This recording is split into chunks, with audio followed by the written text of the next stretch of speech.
Olá, alunos do terceiro ano, tudo bem com vocês? Essa é a nossa aula de língua portuguesa referente ao dia 17 de agosto de 2020.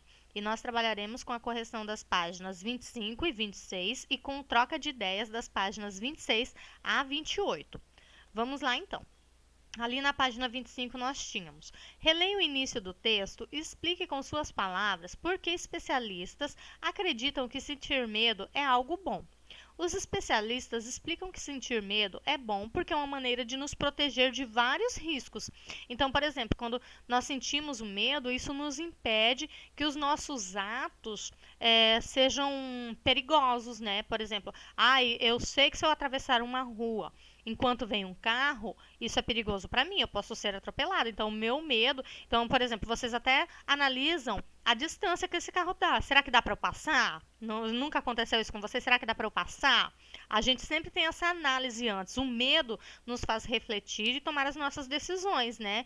Nos protegendo várias vezes. Por exemplo, não dá tempo de eu passar, então eu espero esse carro passar para depois eu atravessar a rua. Isso é uma forma em que o medo pode nos proteger, né? A letra A. Que exemplo a autora dá para comprovar que ter medo é importante para a nossa sobrevivência?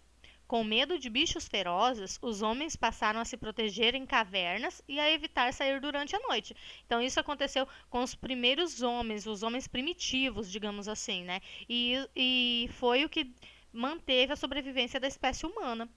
Né, uma forma como nós sobrevivemos diante de várias espécies que já entraram em extinção, né? Dê exemplo de um medo que pode ajudá-lo a se proteger em uma situação de perigo.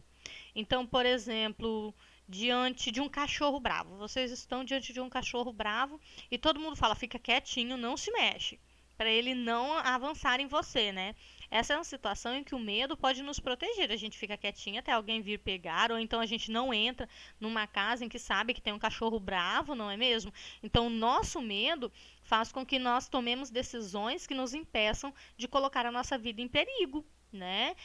Alguns exemplos. Então, cada um de vocês colocaria o seu exemplo. Eu só estou dando sugestões para vocês. A número 2. O texto diz que o famoso medo do escuro pode ser herança de gerações anteriores. Você tem ou teve esse medo? Como lida com ele? Eu mesmo já tinha comentado com vocês, né? Que eu tive muito medo de escuro, que eu utilizava abajur. Hoje eu até consigo ficar, por exemplo, dormir no escuro total. Embora ainda prefira o abajur, né? Mas a gente vai lidando. Você tem esse medo? Se você tem, você coloca o que você faz para lidar com ele. Como usar um abajur, por exemplo, né? Se você não tem, só coloca que não tem medo de escuro. Número 3.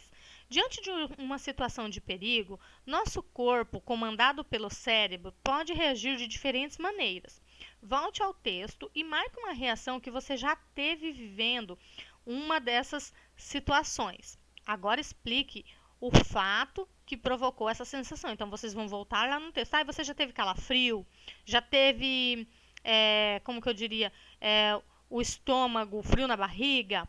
Então, vocês vão marcar lá no texto, pintar o sentimento que vocês já sentiram, a reação que vocês já sentiram.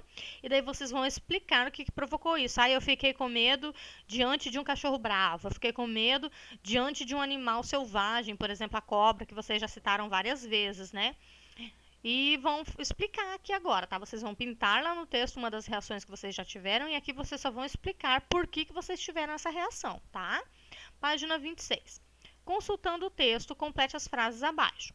Quando sentimos medo, ficamos arrepiados porque os músculos da pele fazem os pelos se erguerem. Quando sentimos medo, ficamos com frio na barriga porque os órgãos do sistema digestivo se contraem. Troca de ideias. E por falar em medo, esta obra é de 1893. É do pintor norueguês Edvard Munch e se chama O Grito.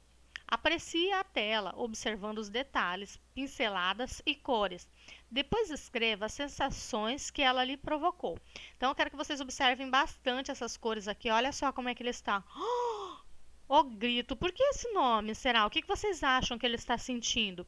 Por que vocês acham que tem essas cores aqui, olha, toda dessa forma? Parece que a imagem está até meio deformada, né? Assim, tremida. Aqui nós temos mais dois personagens, né? Ele está em uma rua, aparentemente, olha, utilizando várias cores. Olha esse espaço, ele pintou todo o espaço. Por que essas cores vermelho e laranja aqui, um azul? Ele está todo de escuro. Observem que por perto dele as cores são mais escuras, olha. E depois elas vão ficando vermelhas, mais coloridas, né? Então eu quero que vocês observem com bastante detalhe. Se vocês viram alguma coisa que eu não comentei, pode colocar aqui. E que sensação que você sentiu ao ficar observando essa tela aqui? Olha, nem cabelo ele tem. Olha as mãos dele no rosto aqui, como estão os olhos dele, ó. Até o nariz parece que está mais aberto.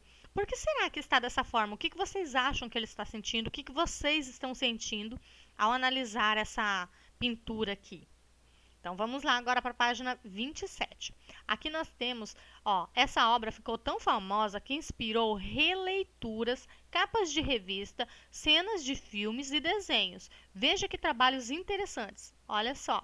Esse daqui eu não sei se vocês já assistiram, ele foi personagem de um filme chamado Esqueceram de Mim. Bem famoso na época em que eu era criança. Não sei se vocês já assistiram, tá? Aqui é o Lula Molusco, né? O Bob Esponja, olha só, utilizando os mesmos, ó, o Lula Molusco utilizou aquelas pinturas que aparecem lá no desenho do Bob Esponja, olha, mas ainda assim, olha, o mesmo cenário, as cores, né? Olha só aqui, outro personagem, aqui é a famosa obra, aqui dos Simpsons, olha, a família dele aqui, ele, ó, mas as mesmas cores, aqui ele está com a cor mais viva, né? Mas ainda assim ele está com a mão na cabeça, como se estivesse gritando. Aqui é a capa da revista Época, e aqui é um desenho, tá? Então eu quero que vocês analisem com bastante calma as sensações. Olha esse fundo que bonito que ficou, utilizando as cores da obra, ó. Um tom meio roxo, azulado com laranja, olha as combinações, né?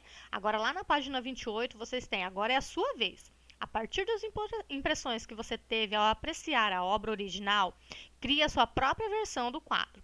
Então, o que vocês farão aqui? Olha, enviar a foto da sua criação no grupo para que possamos compartilhar nossas experiências. O que eu quero que vocês façam aqui? Vocês vão utilizar o cenário. Observem, gente, que não há espaço em branco nenhum no quadradinho. Então, aqui, olha, todo esse espaço em branco, procurem colorir. Não tenham pressa para fazer, tipo, para hoje. Podem fazer até sexta-feira tranquilamente, não tem essa pressa. Mas caprichem, coloquem um personagem de vocês, façam um cenário aqui, o personagem de vocês, utilizem cores. Vale, por exemplo, pegar um personagem e recortar para colar aqui, vocês só fazem o fundo. É uma boa opção, não é mesmo? Então, que vocês façam com bastante capricho isso daí, bem bonito, ok? Mandem para mim que eu estou louca para ver lá no grupo, aí a gente vai trocando experiências, não é mesmo? Para um ir vendo o desenho do outro e comparando que personagens que vocês utilizaram. Vale pegar de revista, recortar e montar, vale vocês desenharem da forma que vocês quiserem. Só não vale pegar uma impressão pronta e colocar aqui, tá bom? Por exemplo, eu quero colocar, vamos pensar em um personagem que vocês gostem, eu vou pensar assim numa que a minha filha gosta, tá bom?